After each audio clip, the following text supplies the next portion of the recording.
कहानी सत्य की जीत। बहुत समय पहले की बात है।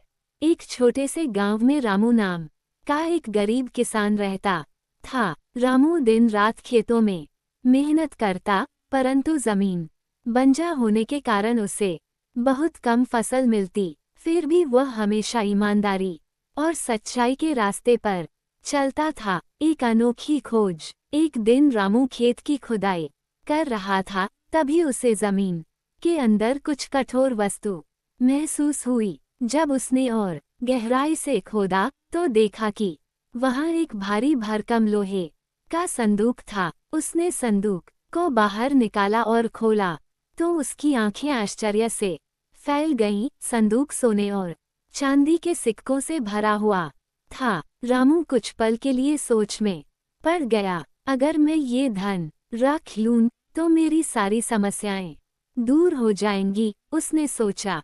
लेकिन अगले ही पल उसे कुछ याद आया। वो जमीन उसके मित्र हरिया की थी, जिससे उसने कुछ दिन के लिए उधार ली थी। निर्णय का समय। रामू ने तुरंत निर्णय लिया। वह धन को वहीं छोड़कर हरिया के पास गया और सारी बात सच सच बता दी। हरिया पहले तो चौंका, फिर मुस्कुराया और बोला, रामू, तुमने मेरी जमीन में खुदाई की और जो मिला वो तुम्हारा है, लेकिन तुमने जो ईमानदारी दिखाई वह धन से कहीं ज्यादा कीमती है।